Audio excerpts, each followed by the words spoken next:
नमस्कार साथियों, एक बार फिर से आप सभी का अपने ही चैनल विजय धनुष में स्वागत एवं अभिनंदन है।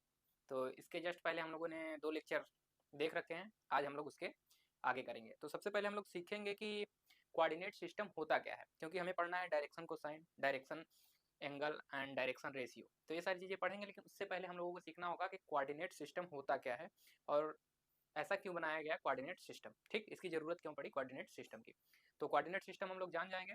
तो किसी भी लाइन का डायरेक्शन एंगल निकालना हो या डायरेक्शन कोसाइन निकालना हो या डायरेक्शन रेशियो निकालना हो, वो सारी चीज़ें हम लोग कर पाएंगे, ठीक? तो सबसे पहले समझ लेते हैं कि कोऑर्डिनेट सिस्टम जो हम लोग अभी पढ़ के आए होंगे, आप लोग 10th में भी था एंड 11th-12th में भी वेक्टर पढ़े हैं, तो उसमें होगा ही होगा, ठीक? स्ट्रेट लाइन एंड प्लेन वहाँ भी पढ़े थे आप लोग। तो सबसे पहले हम लोग समझते हैं कोऑर्डिनेट सिस्टम। आप लोग जानते हैं कि किसी भी दो रेखा कह सकते हैं या लाइन को क्या करते हैं, एक दूसरे को परपेंडिकुलर रखते हैं। कैसे रखते हैं? परपेंडिकुलर। जब दो लाइंस को, दो स्ट्रेट लाइन को हम लोग परपेंडिकुलर रखते हैं, क्या रखते हैं? परपेंडिकुलर। तो जो ये सिस्टम बनता है, इसी को क्या कहा जाता है? Coordinate system. और ये दोनों लाइन जहाँ पर इंटरसेक्ट करती हैं, ये दोनों लाइन, अब ये लाइन कहाँ तक जाएंगी? इन्फिनिटी की ओर। ध्यान रखिएगा, ये कहीं एंड नहीं होती हैं लाइनें। क्लियर? ऐसे क्लियर है? एकदम आराम से समझिएगा हर चीज, धीरे धीरे समझिएगा और आगे हम लोग बढ़ेंगे। तो ये दोनों लाइन एक दूसरे से कैसे रखी जाएंगी? परपेंडिकुलर रखी जाएंगी। तो ये दोनों लाइन जहां एक दूसरे को कट करेंगी, उसे हम लोग कहेंगे ओरिजिन, ठीक? उसको क्या नाम देंगे? ओरिजिन नाम देंगे। ओरिजिन, इसे हम लोग हिंदी में कहते हैं मूल बिंदु। मूल बिंदु, हिंदी मीडियम वाले भी समझते चले।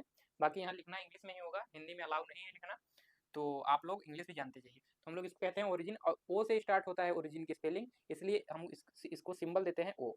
तो ये हमारा ये पॉइंट है, जहाँ पर इंटरसेक्टिंग पॉइंट है, उसको हम ओ से डिनोट करते हैं। और अब हम जानेंगे, तो जो हमारी ये नीचे वाली लाइन होती है, क्षैतिज लाइन, ठीक? हॉरिजॉन्टल लाइन जो होती है, उसे हम लोग एक्स एक्सिस कहते हैं। क्या कहते हैं? X axis. और इसके अपोजिट साइड में इसको नाम देते हैं यक्स एंड यक्स डैश, ठीक? क्लियर है बात है? जिसे बोलते हैं हॉरिजॉन्टल लाइन या क्षैतिज लाइन कह सकते हैं। और जो ऊपर वाली लाइन है, इसको नाम देते हैं Y and Y dash. Clear? अब इसको बोलते हैं वर्टिकल लाइन। वर्टिकल लाइन या एक्सिस कह सकते हैं, एक्सिस बोलते हैं तो एक्सिस ही लिखिए। और इसे कहते हैं हॉरिजॉन्टल एक्सिस। एक्सिस। क्लियर है बात सबको? तो सारी चीजें जानते जाइए, क्योंकि अभी पोलर कोऑर्डिनेट जब पढ़ेंगे तो ये सारी चीजें हम लोगों को सीखनी होंगी। तो अभी हम लोग ये सारी चीजें सीखते चलेंगे। तो जो ये सिस्टम बना है, इसी सिस्टम को हम लोग कहते हैं कोऑर्डिनेट सिस्टम। कोऑर्डिनेट शब्द के कोऑर्डिनेट का मतलब होता है दो, यानी कि इसमें दो ही डायरेक्शन है। एक मतलब दो डायरेक्शन कहने का मतलब दो विमा, एक इधर है हॉरिजॉन्टल, एक है परपेंडिकुलर। अब बात आती है कि कोऑर्डिनेट सिस्टम की जरूरत क्यों पड़ी। तो कोऑर्डिनेट सिस्टम की जरूरत क्यों पड़ी, एक एग्जांपल से लेते हैं, यहाँ पर बनाते हैं।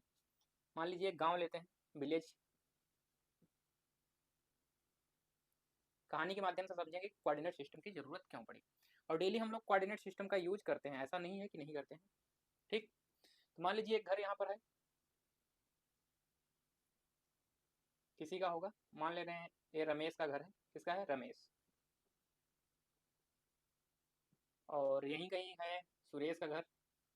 एक और घर बना लीजिए,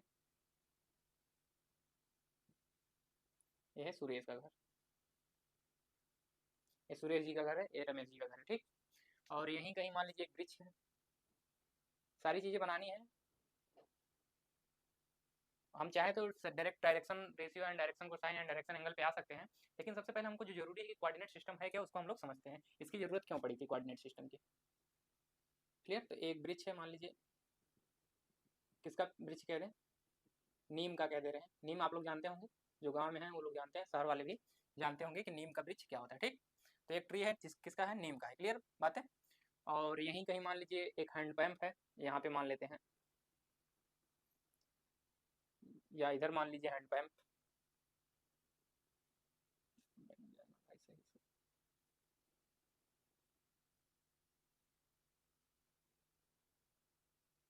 डायग्राम आपको बनाना है घर से, ठीक? इस तरीके से हमारा हैंडपम्प बना हुआ है यहाँ पे, और यहाँ से एक हत्था लगा होगा चलाने के लिए, इसे ऊपर नीचे चलाएंगे। क्लियर? ये हमारा हैंडपम्प लगा हुआ है। अब क्या होता है कि सुरेश का घर यहाँ पर है। इस स्टोरी को समझिए, फिर तो आपको कोऑर्डिनेट सिस्टम समझ में आ जाएगा। मान लीजिए एक व्यक्ति आता है यहाँ से,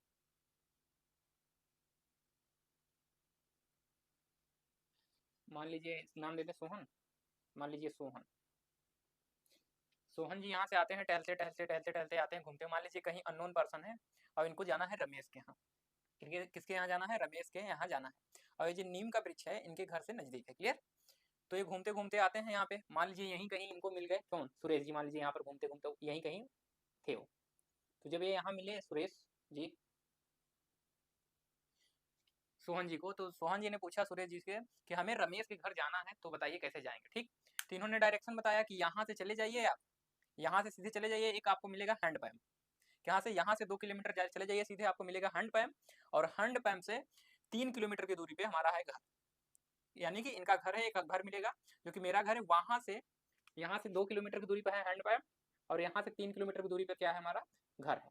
और 3 किलोमीटर की दूरी पे घर है, और इस घर से मतलब मान लीजिए यहाँ से कितना दूरी पे है? मान लीजिए 1 किलोमीटर की दूरी पे हमारा ये ब्रिज है। क्लियर?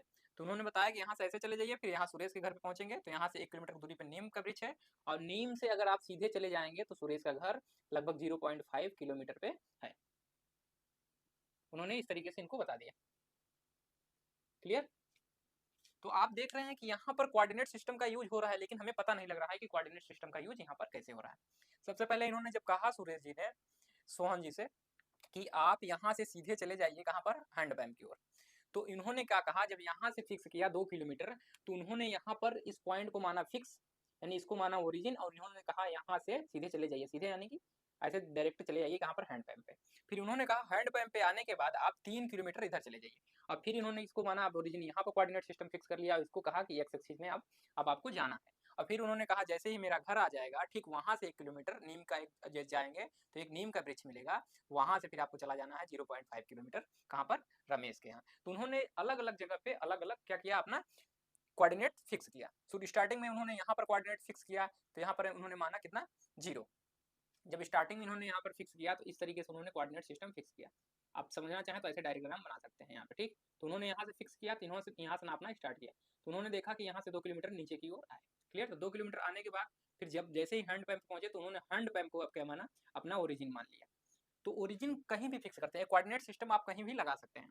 क्योंकि जब मैं स्टार्टिंग में पढ़ रहा था तो मुझे यही नहीं समझ में आ रहा था कि ओरिजिन कहीं भी क्यों ले रहे हैं। ठीक, तो अब इन्होंने माना अपना ओरिजिन कहाँ पर? यहाँ पर हैंड पैम्प को ओरिजिन मान लिया, और फिर यहाँ पर एक कोऑर्डिनेट सिस्टम इन्होंने जनरेट किया। एक हो गया वाई एक्सिस, ये हो गया एक्स एक्सिस। तो इन्होंने कहा कि अब एक्स एक्सिस की डायरेक्शन में आपको 3 किलोमीटर जाना है सुरेश के घर पे। तो सुरेश के घर पे इन्होंने 3 किलोमीटर गया, फिर यहाँ से फिर उन्होंने क्या किया? एक क्या किया? कोऑर्डिनेट सिस्टम फिक्स किया। अब घर को क्या मान के चल रहे हैं? ओरिजिन। तो अलग अलग टाइम पे अलग अलग ओरिजिन मान के चल रहे हैं।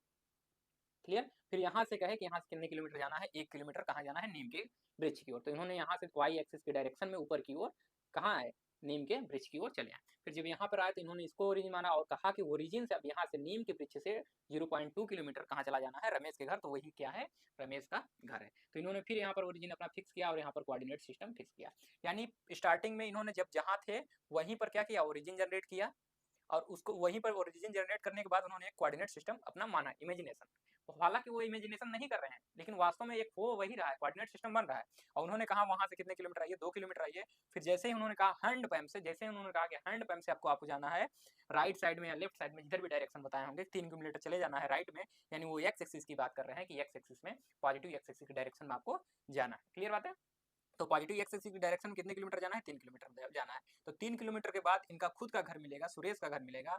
और ठीक फिर उन्होंने यहाँ पर फिक्स किया ओरिजिन, और उन्होंने कहा यहाँ से कि यहाँ से आपको 1 किलोमीटर ऊपर की ओर, यानी कि वाई एक्सिस के डायरेक्शन में, या यहाँ से जो भी गए होंगे कि यानी इस तरीके से गए होंगे तो लेफ्ट में बोले होंगे कि लेफ्ट में चले जाइएगा, तो एक नीम का ब्रिज मिलेगा। तो जैसे ही नीम का ब्रिज मिलेगा तो नीम के ब्रिज से आप 0.5 किलोमीटर राइट में घूम जाइएगा। तो जैसे ही वो राइट में घूमेंगे, यानी इसको क्या मान लिए हैं? ओरिजिन। तो अलग अलग जगह पे ओरिजिन मानकर उन्होंने इस तरीके से काम किया। और आप लोग अभी यूज करते होंगे मैप यूज करते हैं। डिजिटल का जमाना है तो मैप तो यूज करते होंगे। अगर मान लीजिए कोई नहीं मिला आपको करने वाला, तो मैप किस तरीके से काम करता है? तो इसी बेस पे काम करता है, उस कोऑर्डिनेट सिस्टम की बेस पे ये सारी चीजें काम करती हैं। समझ में आई कि कोऑर्डिनेट सिस्टम किस तरीके से जनरेट हुआ। और जब उन्होंने कोऑर्डिनेट सिस्टम, जो मैथमेटिशियन थे जिन्होंने भी बनाया इसको, क्लियर है बातें? समझना। तो जिन्होंने बनाया उन्होंने माना कि जो ओरिजिन है, ओरिजिन के राइट साइड में जो एक्सिस होगा उसको हम पॉजिटिव एक्सिस मानेंगे, पॉजिटिव एक्स एक्सिस मानेंगे, और जो उसके अपोजिट डायरेक्शन में होगा, ओरिजिन के लेफ्ट साइड में जो एक्सिस अब आएगा उसे हम लोग निगेटिव एक्स एक्सिस मानेंगे। और ठीक इसी प्रकार जो एक्स एक्सिस है उसके जस्ट ऊपर जो एक्सिस होगी हम उसको मानेंगे पॉजिटिव वाई एक्सिस, एंड नीचे जो होगा उसे मानेंगे निगेटिव एक्स एक्सिस। तो उन्होंने इस तरीके से डायरेक्शन दिया, यानी इसको हम लोग क्या कहेंगे, पॉजिटिव इस डायरेक्शन में जब चलेंगे तो इस डायरेक्शन में चलेंगे तो क्या पॉजिटिव, और इस डायरेक्शन में आएंगे तो क्या आएंगे निगेटिव। क्लियर, और इस डायरेक्शन में भी आएंगे तो निगेटिव। ऐसा अजम्पशन लिया गया, ऐसा माना गया जिन्होंने कोऑर्डिनेट सिस्टम दिया। क्लियर, बातें समझ में आ रही हैं? तो किस तरीके से पॉजिटिव लिया गया और किस तरीके, ये सारी अजम्पशन है जिन्होंने कोऑर्डिनेट सिस्टम माना। कोई भी चीज बनाई जाती है तो उससे पहले माना जाता है। क्लियर, तो ये चीजें मानी गई। ठीक, जैसे इन्होंने पहले यहाँ पर ओरिजिन फिक्स किया, फिर यहाँ पर हैंडपंप पे फिक्स किया, फिर यहाँ से अपना घर फिक्स किया, फिर नीम का वृक्ष फिक्स किया, फिर रमेश के घर पे वो उन्होंने सोहन को पहुंचा दिया। क्लियर है बातें सबको? चलिए, तो आपको कोऑर्डिनेट सिस्टम समझ में आ गया होगा। अब बात करते हैं हम लोग जो हमारा मेन मोटिव है उस पर हम लोग चर्चा करते हैं।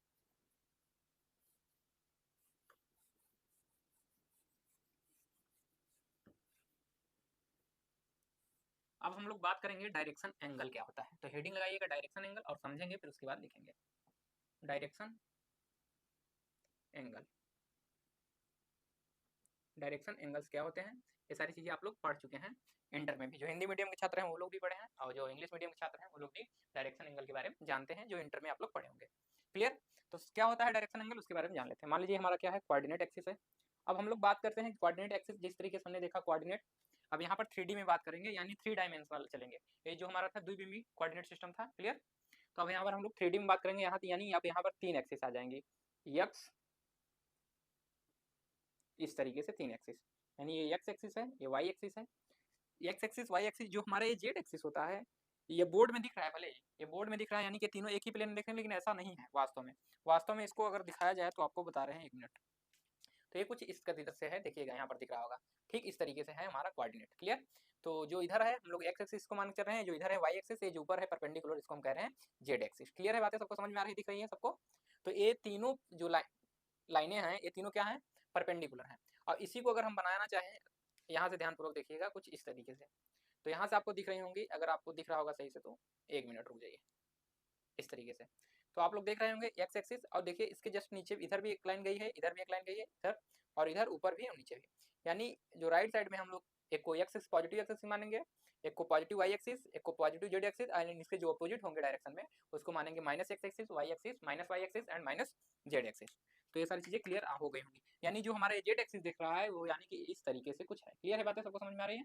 यानी इसके अपोजिट में अगर आएंगे, भले ये नहीं दिख रहा है 90 डिग्री में, वास्तव में 90 डिग्री पे है। अब इसको 3D में तो बना नहीं सकते, यानी कि जो जहाँ भी आप बैठे हुए हैं वो जो आपका रूम होगा वो क्या है, 3D में है पूरा।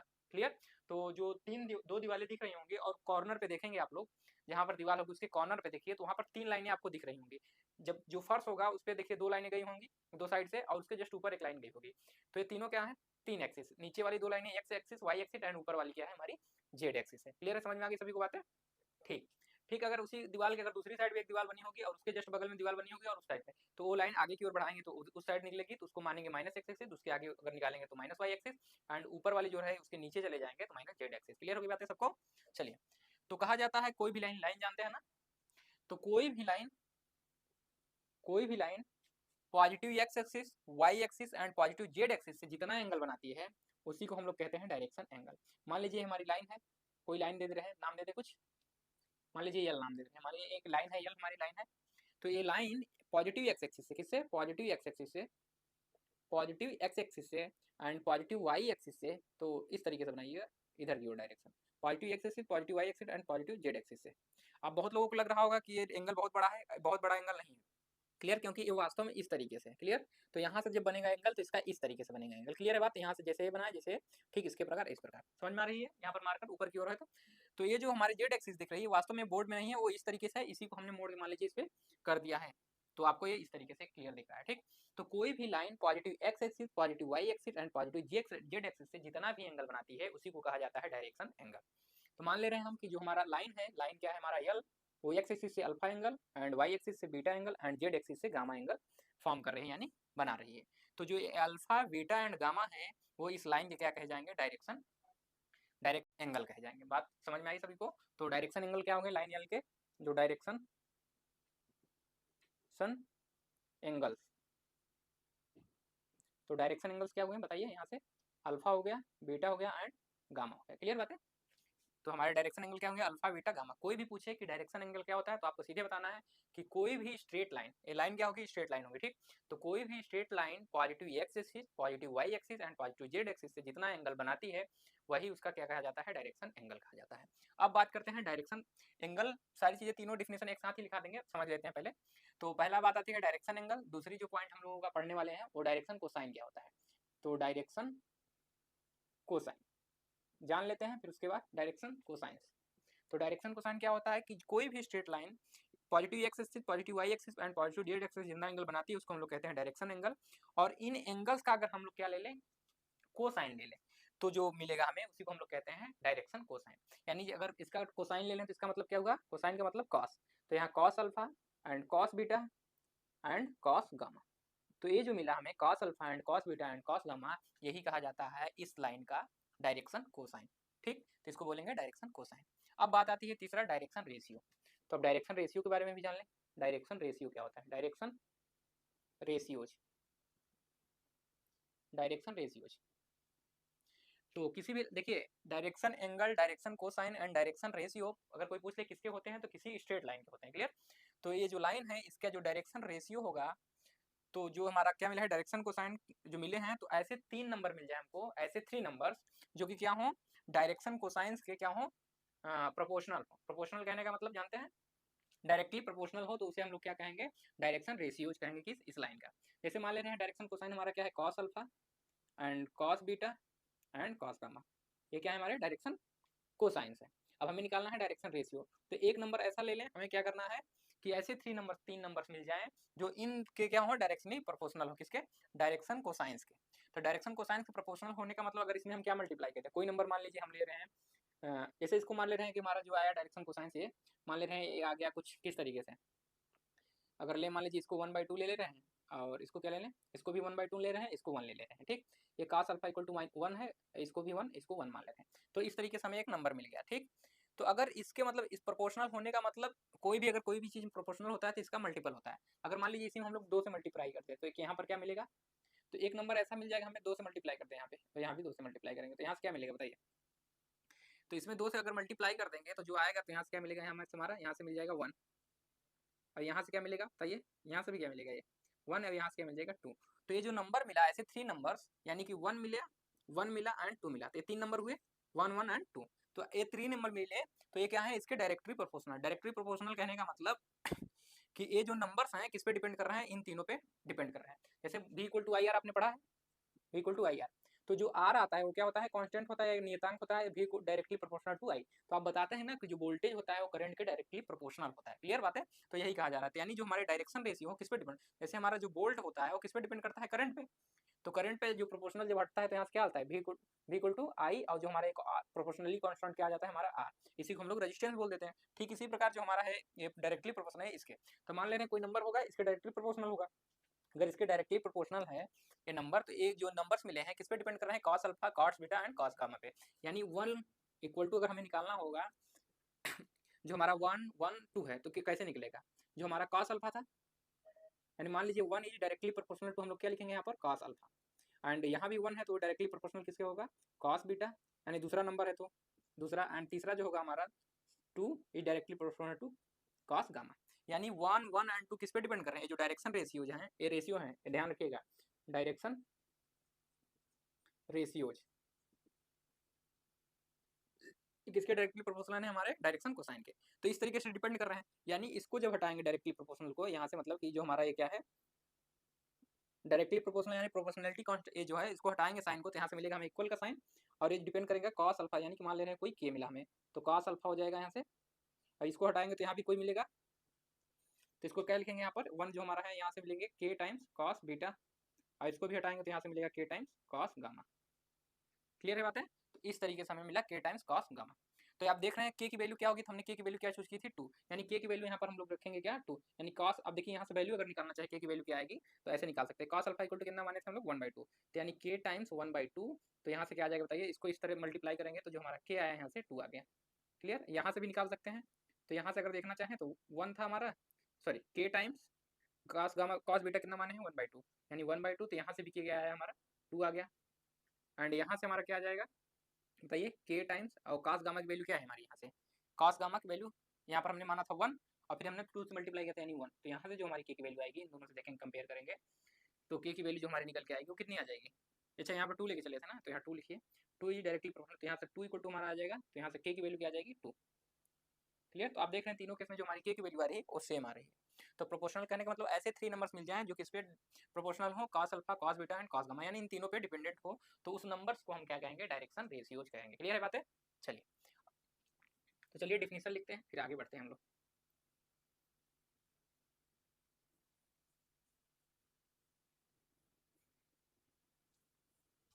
इसको बना लीजिएगा डायग्राम को, डायग्राम को बनाइएगा, यहाँ पर लिखिएगा direction angle, angles alpha beta and gamma. Clear, तो चलिए इस डिफिनेशन को लिखते हैं फिर आगे बढ़ते हैं हम लोग। तो लिखिए द एंगल्स, डिफिनेशन लिखना चाहें तो डिफिनेशन लिख ले यहाँ से, इसको नोट कर लीजिएगा, इस डायग्राम को जरूर बनाइएगा आप लोग। तो लिखिए the angles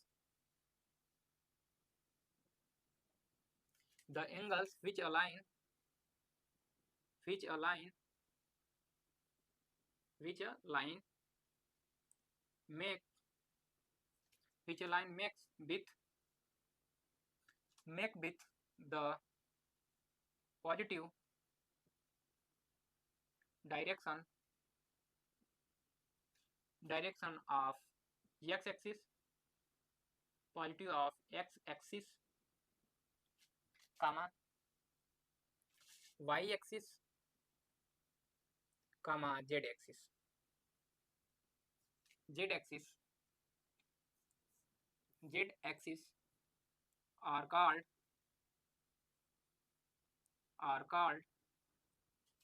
direction angle, direction angles.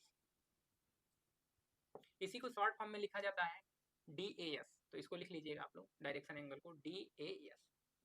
तो कभी भी पूछा जाए किसी लाइन का DAS तो इसका मतलब है डायरेक्शन एंगल, तो यहाँ शॉर्ट फॉर्म में लिखा जाता है, ब्रैकेट में लिख लीजिए DAS। क्लियर, तो इस तरीके से यहाँ से लिखिएगा लेट हमने मान लिया कि हमारा क्या है, alpha beta gamma gamma be the angles which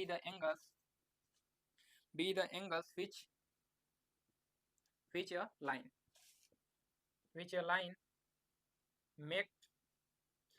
makes with positive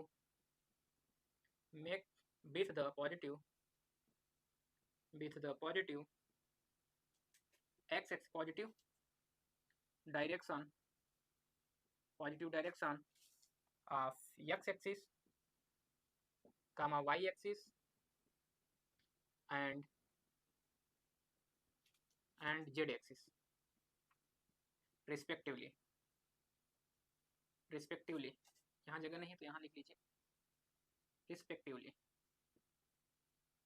इस शब्द का ध्यान रखिएगा, रिस्पेक्टिवली कहने का क्या मतलब है, यानी जब भी आपको रिस्पेक्टिवली वर्ड लिख लेगा इसका मतलब क्रमागत रूप से, हिंदी में बोले तो इसका मतलब होता है क्रमागत रूप से, यानी जो हमारा अल्फा है वो जो पहले आया है उसके लिए बोला गया है कि जो हमारा अल्फा है वो एक्स एक्सिस से बनाएगा एंगल, जो हमारा बीटा है वो वाई एक्सिस से बन रहा है एंगल, एंड जो हमारा गामा है वो जेड एक्सिस से बन रहा है एंगल। अगर आप रिस्पेक्टिवली शब्द नहीं लिखते हैं तो यानी अल्फा वाई एक्सिस के लिए भी हो सकता है, बीटा जो हमारा जेड एक्सिस के लिए भी हो सकता है, गामा एक्स एक्सिस के लिए भी हो सकता है।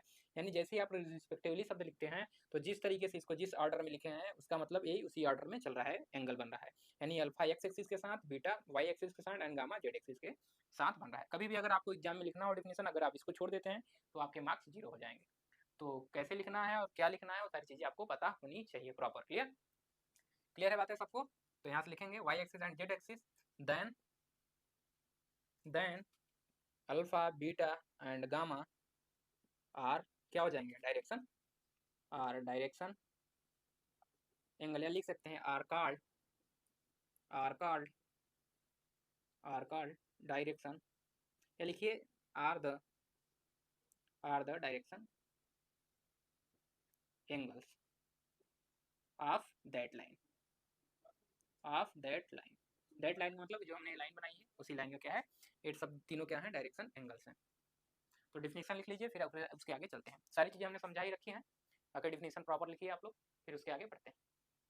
चलिए आगे बढ़ें, चलिए चलते हैं डायरेक्शन रेशियो की ओर बढ़ते हैं। इसको साइड में बना लीजिए तो ज़्यादा सही रहेगा, ताकि डिफिनेशन लिखने में कोई समस्या ना आए। तो यहाँ से एक बार फिर से हम लोग बना लेते हैं इसको। ये हमारी एक्स एक्सिस है, ये हमारी वाई एक्सिस है, यानी ये जेड एक्सिस है।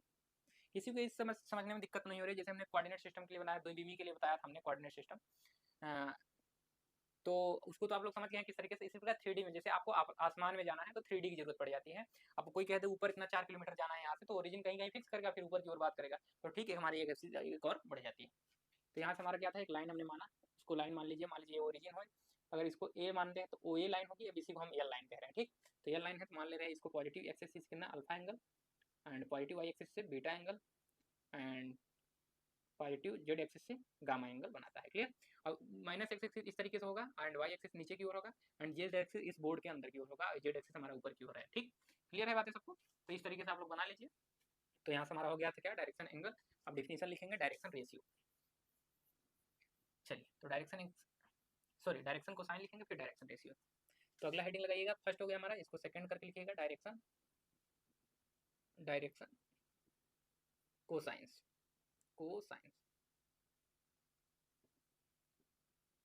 इसी को कहा जाता है DCS, तो इसको लिख लीजिएगा DCS, शॉर्ट फॉर्म में बोला जाता है इसको DCS, डायरेक्शन कोसाइंस। तो ज़्यादातर अब आगे हम लोग जब क्वेश्चन करेंगे तो बार बार इतना लंबा नहीं लिखेंगे कि डायरेक्शन कोसाइन, इसकी जगह सीधे हम लोग क्या यूज करेंगे, DCS आपका लाइन, क्लियर। तो ये शॉर्ट फॉर्म भी आपको पता होनी चाहिए। तो चलिए इसका डिफिनेशन लिखिए द कोसाइंस ऑफ, यहाँ से लिखिए इसका definition, the cosines of the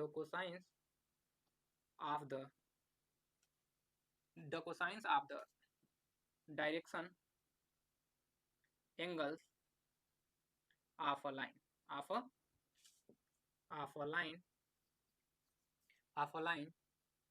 are called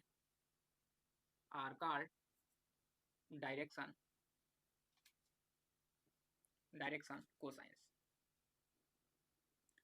cosines. Let मान ले रहे हैं हम लोग, मान ले रहे हैं alpha beta gamma be the angles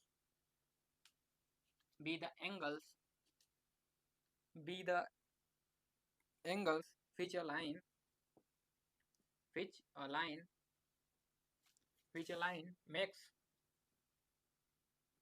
makes with x axis y axis, sorry, with the positive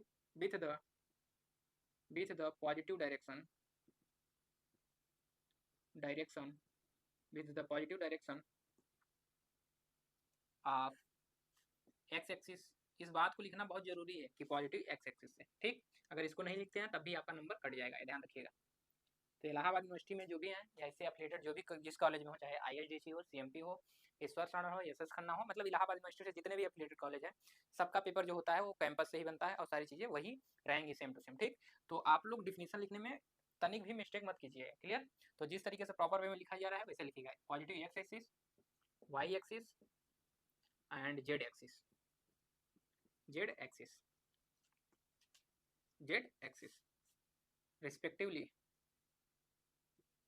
respectively, then जो हमारा अल्फा होगा, बीटा एंड गामा आर क्या हो जाएंगे, आर द डायरेक्शन एंगल।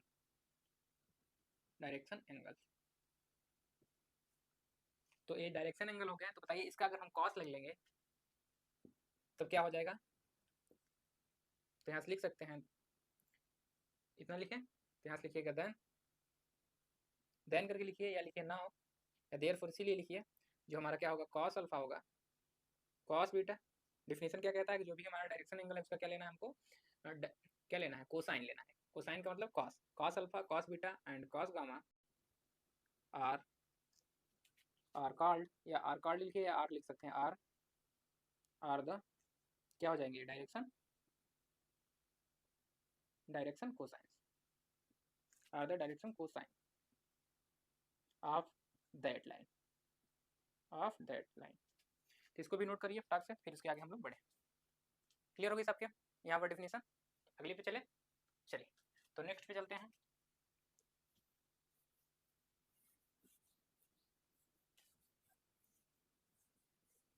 एक बात यहाँ पर रिमार्क करके लिखिएगा, जो हमारा है डायरेक्शन कोसाइन से रिलेटेड एक बात यहाँ पर लिखिएगा रिमार्क करके इसी के अंदर। रिमार्क यानी कि नोट, रिमार्क अबली किसी को कहते हैं नोट। तो नोट करके इस बात को लिखिएगा, हम लोग यहाँ पे लिखेंगे कि डायरेक्शन कोसाइंस जो होते हैं, direction cosines, cosine direction cosines of a line, of a line, direction cosine of a line are generally denoted by real number, denoted by real numbers, real numbers यानी सामान्यतः ज़्यादातर हम लोग क्या करते हैं, किसी भी डायरेक्शन कोसाइंस को रियल नंबर से डिनोट करते हैं। तो जो हमारा cos अल्फा है उसको नाम देते हैं यल, यम, यन, इस तरीके दैट इज, या लिख सकते हैं ऐसे दैट इज करके इसमें दैट इज। तो cos अल्फा को हम लोग क्या मान लेंगे, यल के बराबर, एक रियल नंबर, यल यम एन क्या है, रियल नंबर लिखते हैं। एंड जो हमारा बीटा होगा, सॉरी यहाँ से लिखिएगा cos बीटा, तो इसको लिखेंगे m equal to cos beta and n equal to cos gamma, that is यहाँ से लिख सकते हैं that is l m n are direction cosines. Clear? तो इस बात को भी जानते रहिए कि जब भी आपको मिले कि स्मॉल यल, स्मॉल एम, स्मॉल एन, ये तीनों के तीनों क्या है, रियल नंबर। ये भी ध्यान रखिएगा कि यल यम एन क्या है, हमारे रियल नंबर हैं। तो यल को हमने cos अल्फा के बराबर माना, एम को cos बीटा एंड एन को cos गामा के बराबर माना। वही कह रहा है direction cosine of a line are generally, माने सामान्यतः, कहने का मतलब ज्यादातर, समानता मतलब समझ रहे हैं ना, जैसे आप बोलचाल में अपने दोस्त को जो बुलाते हैं उससे कहा जाता है जनरली, समानता। ठीक, जो अगर आपके घर में नाम है आपका टिंकू, तो समानता आपके घर वाले किसे बुलाएंगे, आपको टिंकू टिंकू कह के बुलाएंगे। तो टिंकू बार बार बुला रहे हैं आपको, तो उसे क्या कहता है, जनरली, कि घर वाले इनके जनरली इनको इस नाम से बुलाते हैं। स्पेसिफिक अगर बोल दिया जाए तो कभी कभी, मतलब जैसे बहुत लोगों का नाम रहता है ना, कुछ अच्छा खासा रहता है, तो ज़्यादातर नहीं बुलाते हैं, स्कूल वाले यूज करते हैं उनका नाम, तो इस तरीके से। बाकी जनरली जो गांव वाले रहते हैं, जो आपका नाम पड़ा रहता है टिंकू टिंकू, तो वही बुलाते हैं ज़्यादातर। तो ठीक उसी प्रकार जो हमारा ये क्या है डायरेक्शन को साइंस है, उसको हम लोग यल यम यन, ज़्यादातर इसका यूज नहीं करेंगे, cos alpha and cos beta and cos gamma. यानी cos alpha cos beta cos gamma का जब भी बात करेंगे, इसका मतलब हमें डायरेक्शन एंगल का भी बात करना होगा, तब हम बात करेंगे cos alpha cos beta cos gamma. अगर जनरली हमें डायरेक्ट बात करनी है किसी भी लाइन के डायरेक्शन कोसाइंस के बारे में, तो सीधे हम लोग बताएंगे कि यल एम एन क्या है हमारे, इसके क्या है डायरेक्शन कोसाइन है। क्लियर बात है, सबको समझ में आ गई? तो इसको नोट करिए, फिर हम लोग चलते हैं इसके आगे डायरेक्शन रेशियोज पे। बातें क्लियर हो गई सबको? चलिए, अगर किसी को कहीं भी समस्या होगी तो बताइएगा कि हाँ यहाँ पर समस्या हो रही है, कमेंट में। तो अगले लेक्चर में और अच्छे से बताने का प्रयास किया जाएगा, और जो समस्या होगी उसको भी डिस्कस किया जाएगा। तो हमारा हो गया ये डायरेक्शन कोसाइंस। अब लिखेंगे direction ratios, direction ratios. Writing में किसी को समस्या, रेशियोज, किसी को राइटिंग तो नहीं समस्या हो रही, समझने में कि नहीं समझ में आ रहा है सारी चीज़ें? चलिए, और ज़्यादा इंग्लिश भी नहीं बोल रहे हैं, हिंदी में भी बात कर रहे हैं। तो जो इंग्लिश हिंदी मीडियम के छात्र हैं तो परेशान मत होइए, 1 महीने पढ़िए कंटिन्यू ऐसे ही, तो आपको इंग्लिश समझ में आने लगेगी। ठीक, क्योंकि स्टार्टिंग में हिंदी मीडियम वालों को, क्योंकि वो 12th तक हिंदी में पढ़े हैं, तो ज़्यादा समस्या आती है उनको समझने में। लेकिन आप लोग डरिए मत, लगभग 15 से 20 मिनट दिनों तक आप लोग एकदम आराम से वीडियो लेक्चर देखिए और प्रॉपर उसको पढ़ते रहिए। तो धीरे धीरे आपको खुद ही लगने लगेगा कि इंग्लिश आपके लिए ईजी हो जाएगा, और हिंदी आपके लिए थोड़ी सी कठिन हो जाएगी अब आगे चल के। क्लियर? तो अब इंग्लिश में ही लिखना भी है, तो इंग्लिश सीखने की जरूरत है। जैसे हमने इसका बताया डायरेक्शन एंगल, डायरेक्शन रेशियो, तो सीधे उसको सोचिए, हिंदी में मत सोचिए, थॉट ले जाइए अपना, सीधे सोचिए कि अल्फा बीटा गामा क्या है इसके डायरेक्शन एंगल। जरूरी थोड़ी है अब हिंदी में इसको समझना, एंगल कोण, इसको कोण समझेंगे, डायरेक्शन कोण तो इस तरीके से नहीं समझ सकते। ठीक, दिक कोण कहा जाता है ना हिंदी में, दिक कोण, तो हिंदी में जानना चाहे तो दिक कोण समझ सकते हैं। तो इतना बड़ा समझेंगे दिक कोण, तो इससे अच्छा वैसे ही समझ लीजिए। दिक अनुपात, डायरेक्शन रेशियो के बारे में पढ़ेंगे तो हिंदी में पढ़ेंगे दिक अनुपात। हम भी हिंदी मीडियम से थे, लेकिन हम भी यहाँ पे पढ़े, और फिर धीरे धीरे हमारी इंग्लिश इंप्रूव की। क्लियर? तो आराम से हम लोग सीखते चलेंगे। तो लिखिएगा डायरेक्शन रेशियो, एनी 3 नंबर्स, लिखिए any 3 numbers, any 3 numbers, any 3 number, any 3 numbers which are which are which are directly proportional to, which are proportional to, directly proportional भी लिख सकते हैं, या प्रोपोर्शनल ही लिखिए केवल, proportional to the direction cosines, director cosines of a line, of a line, of a line are called direction ratio, direction ratios of that line, of that line. Clear? अब यहाँ से लिखेंगे दैट इज, या लिख लीजिएगा late, late हम लोग मान रहे हैं कि let cos alpha cos beta, ऐसे माने या कुछ और मान लें, पूरा लिखते हैं प्रॉपर जैसे लिख रहे थे। लेट मान रहे हैं कि alpha beta gamma be the angles which a line makes with the positive direction of x axis y axis and, ये एंड का साइन है, या तो सीधे लिख लीजिए अगर नहीं समझ में आ रहा है तो। इसी को हम लोग ऐसे करके बनाते हैं, तो इसको समझ लीजिए। इसको अगली बार से हम वही यूज करेंगे, बाकी इस बार लिख दे रहे हैं और ब्रैकेट में लिख दे रहे हैं, तो इस सिंबल को जानते रहिए। इसका मतलब है एंड जेड एक्सिस। बहुत लोगों को अपना नोट्स दे देंगे और इसको बना के दे देंगे तो समझ ही नहीं पाएगा इसका क्या मतलब है। ये एंड का ही सिंबल है तो इसको हमने बना कर दिया है, जेड एक्सिस रिस्पेक्टिवली।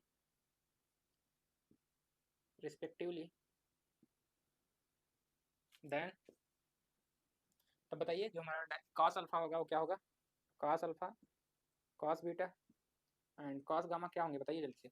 आर क्या होंगे? Direction ratio, direction cosine, direction angle क्या होंगे? Direction cosine. Are direction cosines.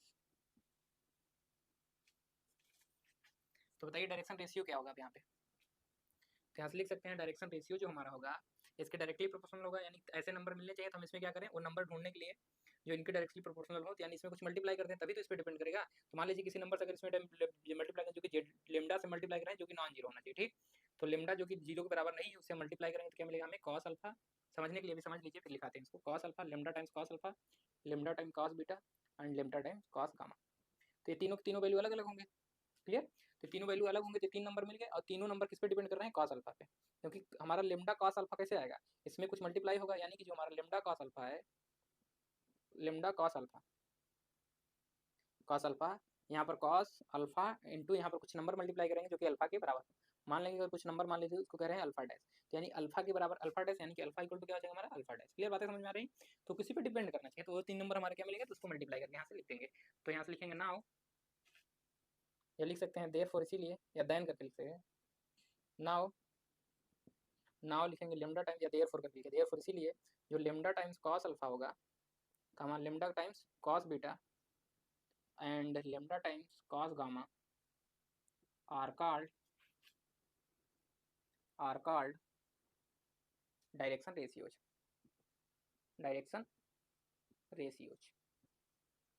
Clear होगी बातें? तो हमारा जो lambda times cos alpha, lambda times cos beta and lambda times cos gamma होगा, ये तीनों क्या होंगे? डायरेक्शन रेशियोज होंगे ऑफ, आगे लिखिएगा ऑफ दैट लाइन, जिस लाइन की हम लोग बात कर रहे हैं, जिसका क्या है? अल्फा बीटा क्या है? डायरेक्शन एंगल है एंड डायरेक्शन कोसाइन है। उसी का एंगल की, उसी लाइन की बात कर रहे हैं कि उसका जो cos alpha, lambda times cos alpha, lambda times cos beta and lambda times cos gamma होगा, वो क्या होगा? इसके क्या होंगे? डायरेक्शन रेशियोज होंगे। बातें समझ में आई सभी को? चलिए इसको नोट करिए, फिर इसके आगे बढ़ते हैं। इससे रिलेटेड जो भी इंपॉर्टेंट क्वेश्चन होंगे उस पर चर्चा करेंगे, और इससे जो निष्कर्ष निकल रहे हैं अभी इन तीनों से उसको भी देखेंगे। तो नोट करके उन सारी चीज़ों को भी लिखेंगे। बेटा इसको, चलिए, एंड इसको भी लिख लीजिए। अगर लिखना चाहें तो चलिए बाद में लिखा देंगे उसको भी।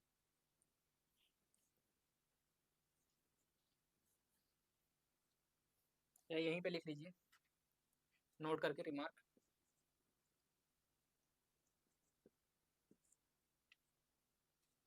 कि ए इक्वल टू, कभी कभी हम लोग क्या करेंगे, रियल नंबर से भी डायरेक्शन रेशियोज को भी रिप्रेजेंट करेंगे। जैसे कि हम यहाँ पे लिख लीजिए कि डायरेक्शन रेशियो, लिख लीजिए रिमार्क करके कि ए इक्वल टू, अगर लिखना चाहे तो कैसे लिखेंगे, सॉरी चलिए आगे कर अभी बताएंगे इसको, तो लिख लीजिएगा। बाकी यहाँ लिखने की कोई ज़रूरत है नहीं इसकी।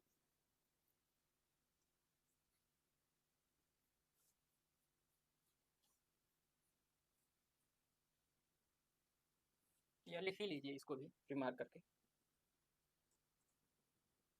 देखिए direction ratio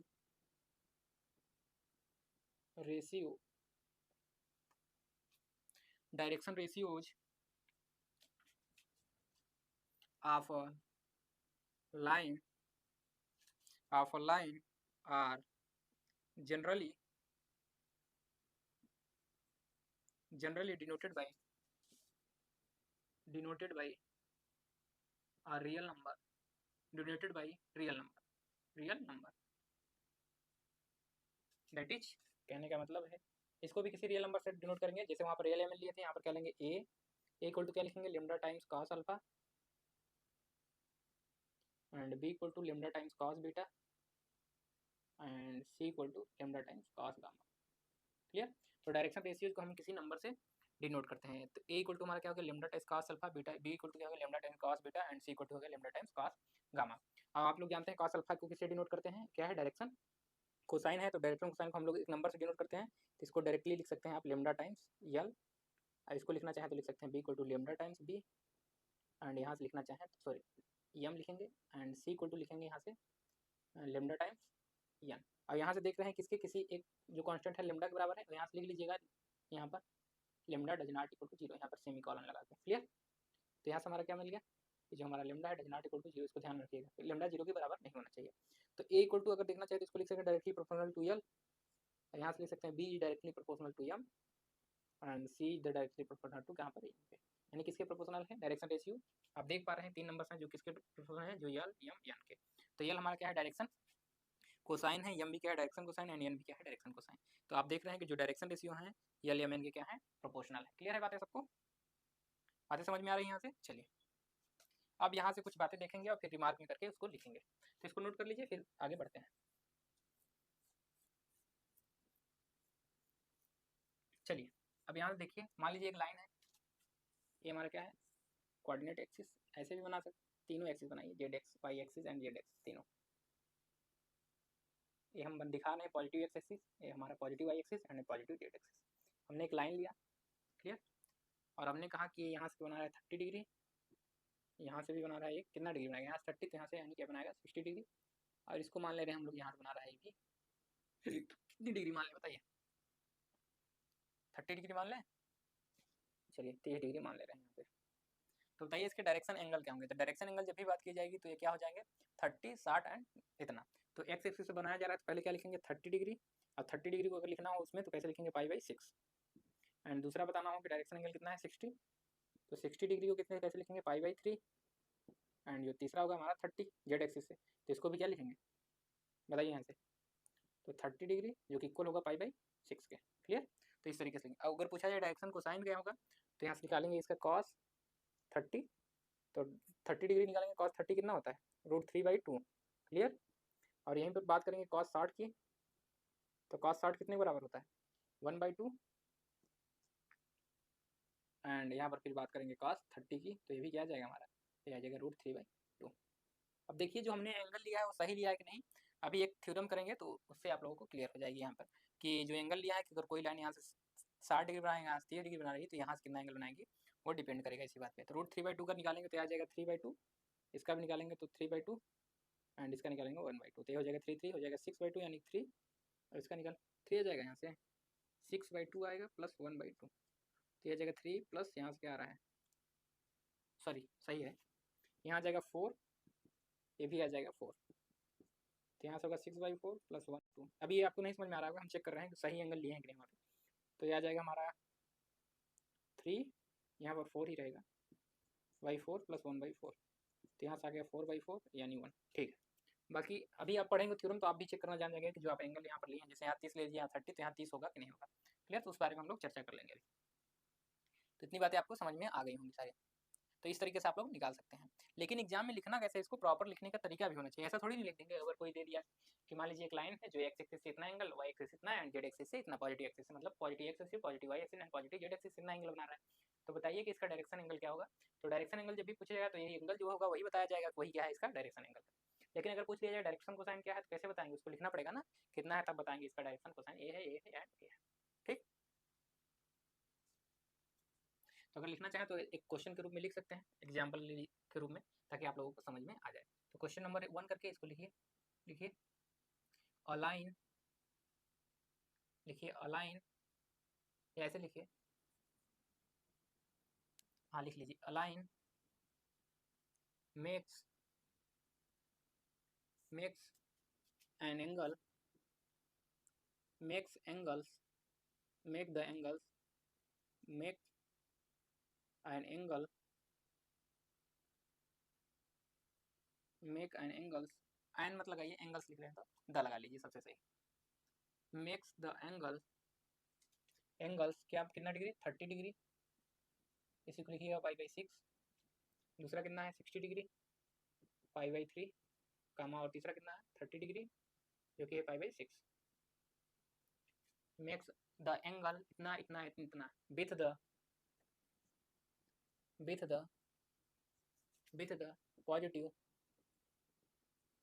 positive x axis, Y axis and Z axis. और ध्यानपूर्वक इसको पढ़िएगा कि यहाँ पर पहले कौन लिखा है, X axis, Y axis and Z axis. हो सकता है कभी कभी आपको ऐसे दे दे कि Z axis and Y axis respectively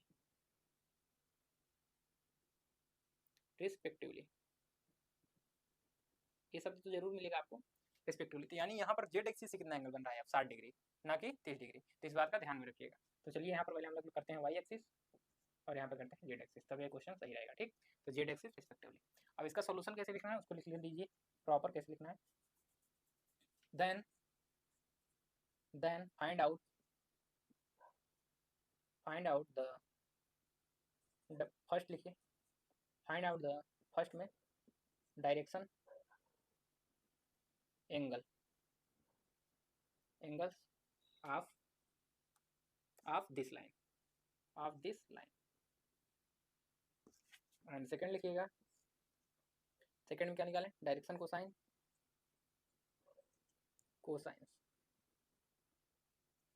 of this line. Third लिखिएगा डायरेक्शन कोसाइंस, डायरेक्शन रेशियो निकालना है, direction ratios of this line, ठीक। तीनों क्वेश्चन करना है, इसको प्रॉपर देखेंगे किस तरीके से लिखेंगे तो आपको आइडिया लग जाएगा इस तरीके का कोई भी क्वेश्चन आपको एग्जाम में मिलता है तो उसको कैसे लिखना है। चलिए इस क्वेश्चन को कर लेते हैं ताकि आपको क्लियर रहे कि किस तरीके से इसको सॉल्व करना है। तो चलिए सोल्यूशन लिखते हैं इसका, कैसे लिखेंगे। तो लिखने का प्रॉपर तरीका समझिएगा किस तरीके से लिखना है।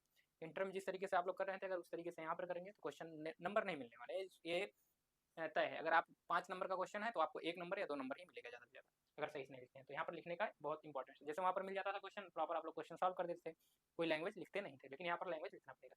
तो सबसे पहले जो दिया है उसको लिखेंगे, तो लिखेंगे यहाँ पर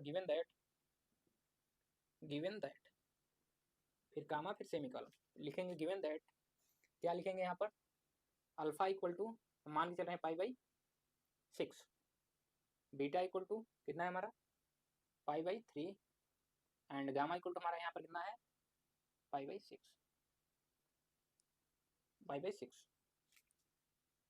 are the angles which a line makes with कहाँ से, the positive x axis positive x axis. तो यहाँ a लिखने के बाद द लिखिएगा, विच द लाइन, क्योंकि ये फिक्स हो जा रहा है ना, उस लाइन की बात कर रहे हैं जिसकी हमारा क्या एंगल है, अल्फा इतना इतना एंड इतना, जो एंगल कितना बना रहा है पाई/6 इतना इतना है। तो यहाँ पे लिखेंगे द लाइन। तो the line makes with the positive x axis positive direction of x axis comma y axis comma z axis respectively.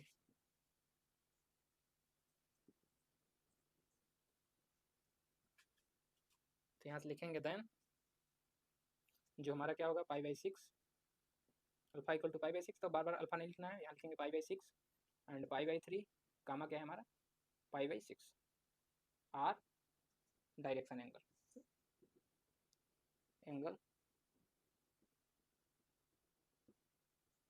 Angles of given line, लिख लीजिए ऑफ गिवन लाइन।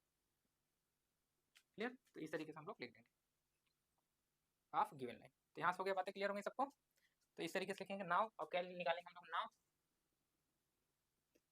नाउ अब निकालेंगे cos अल्फा इक्वल टू क्या निकालेंगे, now यहाँ से निकालेंगे cos alpha.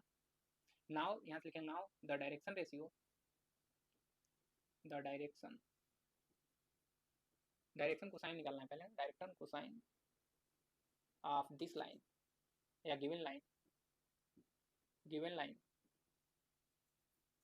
Are क्या होंगे बताइए, आर क्या होंगे, cos कितना है बताइए, अल्फा का मतलब π/6 कामा cos π/3 कामा cos π/6, यही था। ठीक है, दैट इज करके इसी को लिखना चाहे तो दैट इज करके लिख सकते हैं। दैट इज इसकी वैल्यू कितनी आ जाएगी, यहाँ से इसकी वैल्यू निकालेंगे cos 30 की तो √3/2 कामा इसको निकालेंगे तो 1/2, इसको लिखेंगे तो √3/2। क्लियर। तो हमारा क्या हो गया, डायरेक्शन कोसाइन। अब लिखेंगे now direction ratio, now the direction ratios of given line are, कोई कांस्टेंट लेंगे तो उसको मान ले रहे हैं लेमडा टाइम्स लेमडा कॉस हमारा क्या है π/6 comma lambda cos π/3 and lambda cos π/6। अब यहाँ लिखेंगे where lambda does not equal to 0, यानी लेमडा 0 के बराबर नहीं, यानी अब लेमडा की वैल्यू टेक कर लेंगे। नाउ टेकिंग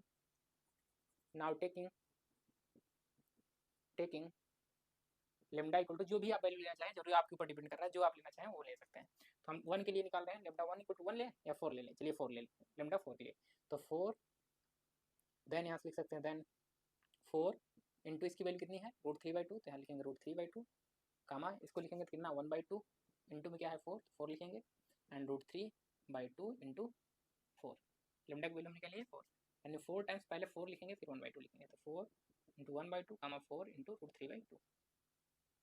तो यहाँ से आप लोगों को मिल के आ गया 2√3 कामा 4 को कट करेंगे तो यहाँ मिलेगा 2, यहाँ से क्या हो जाएगा 2√3। क्लियर। तो हमारा क्या होगा डायरेक्शन रेशियो, तो यहाँ से लिख सकते हैं that is 2√3 2 and 2√3 are the direction ratio of given line.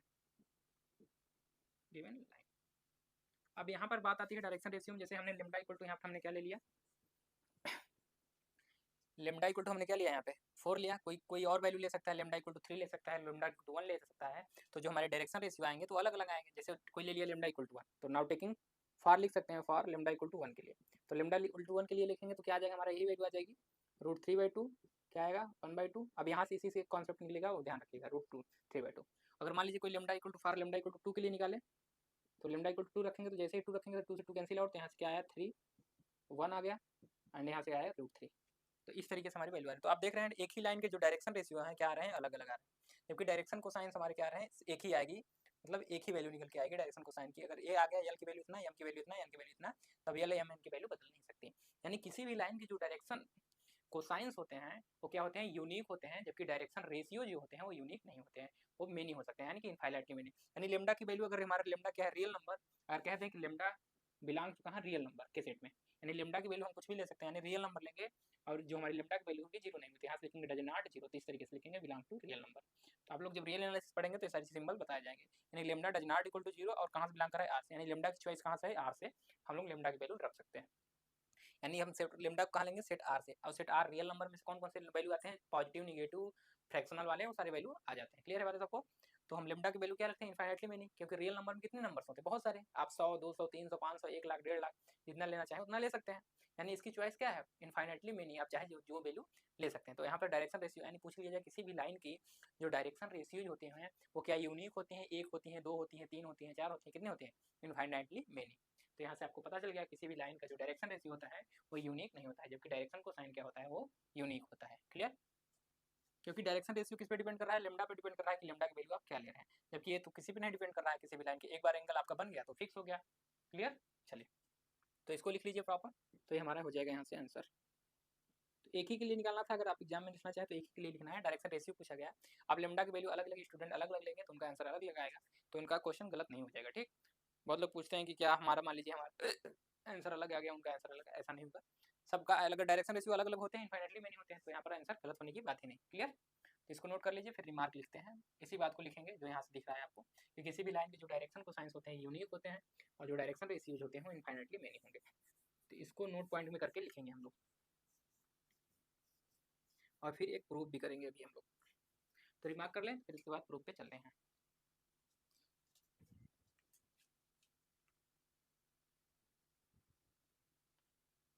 Clear? तब यहाँ से लिखिएगा नोट करके,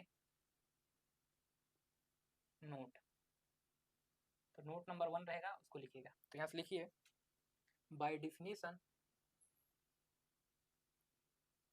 bye the definition by the definition, comma लिखिएगा, द डायरेक्शन को साइंस, आपने यहाँ से भी देखा या डेफिनेशन से भी देख सकते हैं कि जो एंगल बनाएंगे वही क्या होगा, इसका डायरेक्शन रेशियो। तो यहाँ से लिखेंगे the cosines of the line, cosine का मतलब डायरेक्शन कोसाइन, तो यहाँ लिखिए ऑफ द डायरेक्शन कोसाइन, यहाँ लिखिए by the definition the direction cosine, direction cosine of of of X axis, Y axis and Z axis of Z axis are, क्या होगा बताइए? अब इसको लिखने से पहले उसको समझ लीजिए, लिखाना कुछ और जा रहे थे, लिखा दिए कुछ और, यहाँ समझिए। तो हमारा क्या है, X axis, Y axis and Z axis, उसको पूरा करेंगे, पहले इसको समझिए। हमारा पॉजिटिव एक्सिस है, positive Y axis and positive Z axis. अगर मान लीजिए ये भी हमारी एक लाइन होगी जो कि कहाँ होगी, एक्स एक्सिस पे होगी, इस पे, तो माना ये जो हमारी एक्स एक्सिस है वही लाइन है। तो अगर ये लाइन है एक्स एक्सिस, हमारी जो एक्स एक्सिस है, अगर इसका पूछा जाए डायरेक्शन कोसाइन क्या होगा, तो बताइए क्या होगा? एक्स एक्सिस है तो ये अपने साथ कितना एंगल बनाएगी, यही लाइन इसके साथ कितना एंगल बनाएगी, 0 डिग्री। लेकिन इसके साथ कितना बनाएगी, 90 डिग्री। आपने डिफिनेशन देखा है कि दोनों लाइनों कहाँ पे रखे थे, परपेंडिकुलर रखे थे 90 डिग्री पे, यानी इनके बीच का एंगल पाई/2 होता है।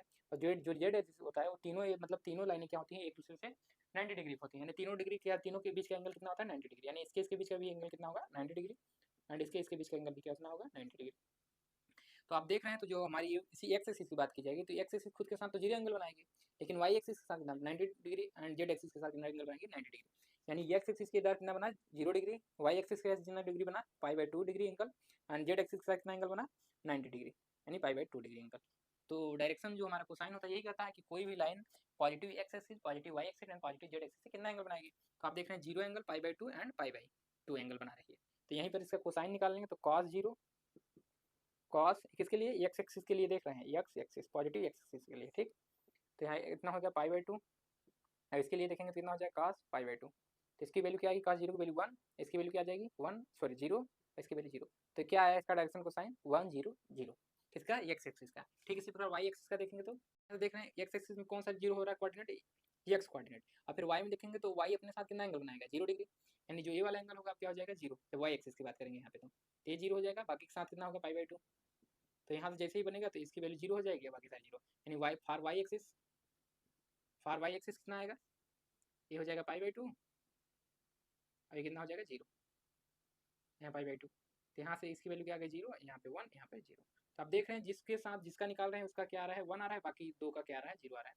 तो इस तरीके से आप लोग देख सकते हैं। तो यहाँ से लिख सकते हैं जेड एक्सिस आर, तो पहले एक्स एक्सिस को बताना है हमें, तो एक्स एक्सिस का क्या होगा बताइए, 1 0 0।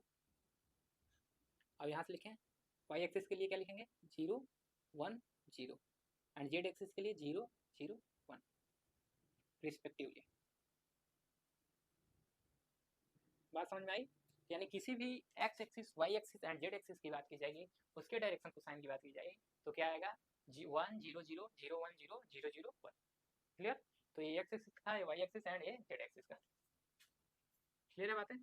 जैसे हमने यहाँ ब्रैकेट लगा के लिखा है, आप ब्रैकेट ना लगाना चाहें तो ऐसे लिखिएगा 1 0 0, फिर यहाँ पर सेमी कॉलम, फिर क्या लिखेंगे 0 1 0, फिर यहाँ पर सेमी कॉलम, फिर 0 0 1, इस तरीके से, ठीक। फिर आगे रिस्पेक्टिवली सब। तो लिखने का तरीका जानते रहिए। क्लियर होगी बातें सबको? एंड सेकंड नंबर जो लिखने जा रहे थे उसी को लिखेंगे, सेकंड नंबर। तो सेकंड नंबर लिखिए, with respect to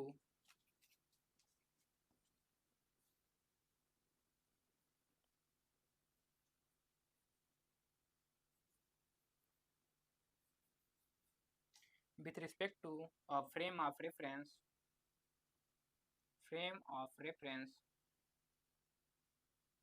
with respect to frame of reference, a line has unique TCS, या लिख सकते हैं डायरेक्शन कोसाइन ब्रैकेट में लिखिएगा DCS, but so many direction ratio यहाँ पर लिख सकते हैं DCS, यानी यहाँ पर लिखेंगे DRS। ठीक, फ्रेम ऑफ रेफरेंस कहने का मतलब वही कोऑर्डिनेट सिस्टम जो हमारा है उसके रिस्पेक्ट में बहुत बात की जा रही है। तो with respect to the frame of reference, यानी जो हम कोऑर्डिनेट सिस्टम ले रहे हैं उसके बारे में चर्चा की जा रही है। अ लाइन हैज यूनिक का मतलब अगर किसी भी लाइन का जो डायरेक्शन को साइन हो गया 1 ऐसा कभी होगा नहीं पॉसिबल। अभी हम बताएंगे क्यों नहीं होगा पॉसिबल, अभी एक थ्योरम करेंगे तो आपको पता चल जाएगा। ठीक, यानी कि तीनों का जो भी हमारा डायरेक्शन एंगल होगा, यानी कि जो हमारा होना चाहिए L square plus M square plus N square equal to क्या होना चाहिए 1। ये आप लोग इंटर में पढ़ के आए होंगे, यानी किसी भी डायरेक्शन कोसाइंस के स्क्वायर का जो सम होता है वो 1 के बराबर होना चाहिए। तो कभी भी ये 1 एंड 1 नहीं हो सकता, क्योंकि 1 का स्क्वायर करेंगे फिर 1 का स्क्वायर करेंगे फिर 1 का स्क्वायर करेंगे, इसका ऐड करेंगे तो क्या आ जाएगा यहाँ पर 3 आ जाएगा, जो कि पॉसिबल नहीं है। क्लियर बात है? तो क्या होता है वो यूनिक होता है, बट लेकिन सो मेनी डायरेक्शन रेशियो, जबकि उसके जो डायरेक्शन रेशियो होते हैं वो बहुत सारे होते हैं। बातें समझ में आ गई सभी को? मिटा दें। चलिए, तो हमारा हो गया सेकेंड नंबर। अब हम बात करेंगे थर्ड नंबर। तो वो लिखिए, थर्ड में लिखिए और सारी चीजें समझते हैं। लिखिए all the direction cosine all the direction cosines of a line can not be 0। Clear? That is, इसी को लिख लीजिए दूसरे शब्दों में, that is there is at least one direction cosine, यानी डायरेक्शन कोसाइन का मतलब क्या है DCS, which is non zero. अभी आपने देखा, वहां से भी देख सकते हैं, क्योंकि अपने एक्स एक्सिस का निकाला तो क्या आया था हमारा 1 0 0। तो आप देख रहे थे 2 0 हो जा रहे थे, 2 डायरेक्शन कोसाइन, जबकि तीसरा वाला नहीं हो रहा था। फिर अगले में देख रहे थे हमने 0 1 0, यानी कि 2 0 हो रहे थे लेकिन बीच वाला नहीं 0 हुआ। थर्ड में हमने क्या लिखा कि 0 0 1, यही 3 पॉसिबिलिटी थी ना, हो सकता है बाकी सारी चीजें 0 नहीं होंगी। क्लियर है बातें? तो जो हमारे डायरेक्शन कोसाइंस होते हैं, कभी भी तीनों डायरेक्शन कोसाइंस, 3 डायरेक्शन कोसाइन है वो 1 2 3 यल यम यन, ये तीनों एक साथ कभी भी 0 नहीं हो सकते हैं। यही बात हमारी ये तीसरी नोट कह रही है। ठीक, कम से कम, एटलीस्ट का मतलब क्या है, एटलीस्ट का मतलब कम से कम एक नॉन जीरो होगी ही, नॉन जीरो। क्लियर? इस पॉइंट को भी लिख लीजिए एंड फोर्थ नंबर लिखिएगा नोट में। लिखिए DCS, यहाँ से लिखिएगा DRS का मतलब ब्रैकेट में लीजिए direction cosines, direction ratios of a line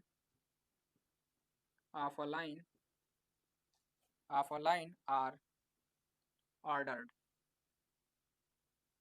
ordered numbers.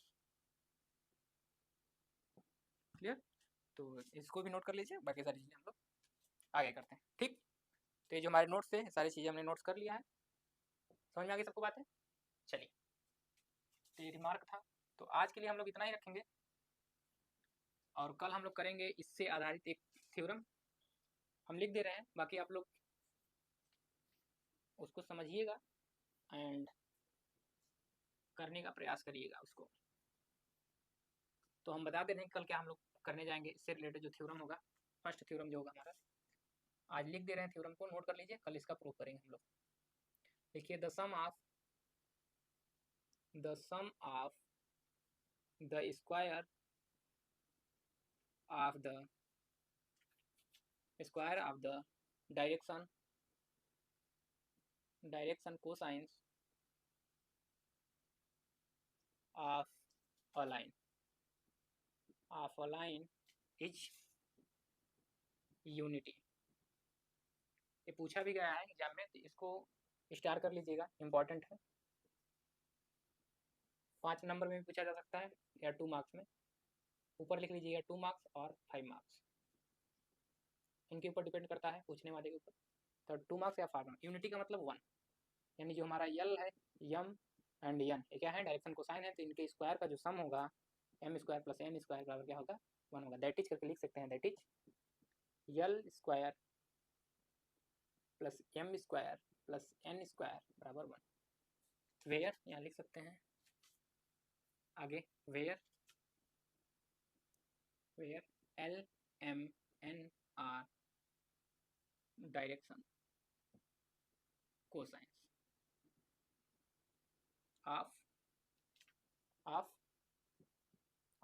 A line, यानी किसी भी लाइन के जो डायरेक्शन कोसाइंस होंगे उनके स्क्वायर का जो सम होगा वो किसके बराबर होगा, 1 के बराबर होगा।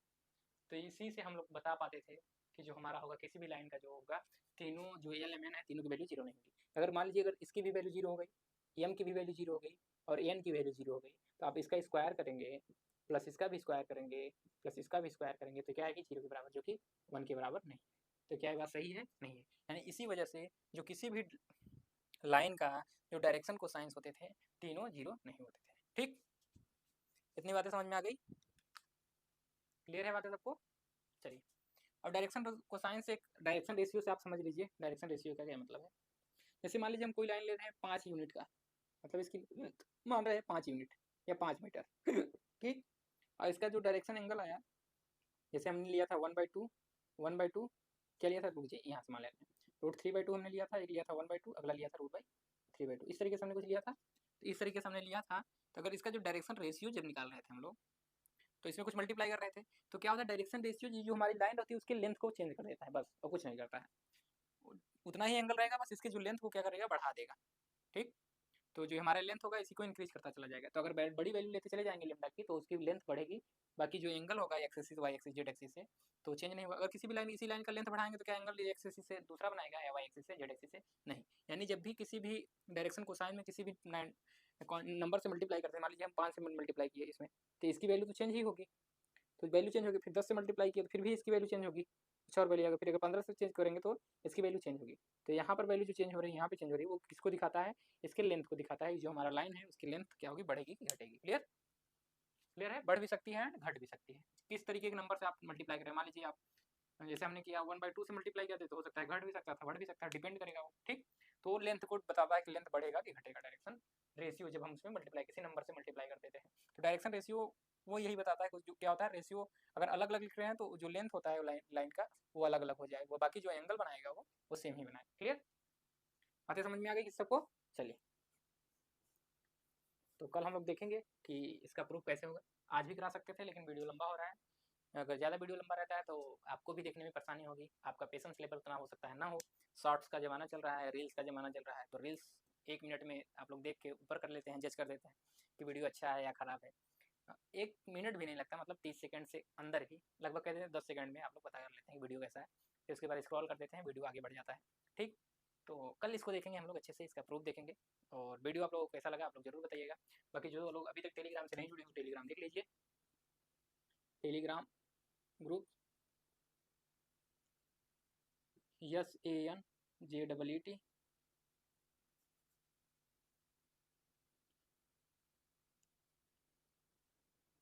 सब स्मॉल में रहेगा, SANJEET MATHS48, सब स्मॉल में सर्च करेंगे तो आ जाएगा BSc फर्स्ट ईयर का टेलीग्राम ग्रुप। एंड साथ साथ में लिख लीजिए एप्लीकेशन नेम, आप एप्लीकेशन डाउनलोड कर लीजिएगा, नोट्स वहीं मिलेगा आपको प्रॉपर।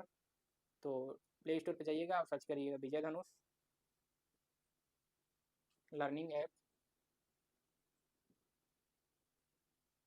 ठीक, एंड व्हाट्सअप नंबर, कुछ भी पूछना हो आपको, क्वेश्चन चाहे कोर्स से रिलेटेड कुछ भी इंक्वायरी लेना हो तो आप लोग पूछ सकते हैं।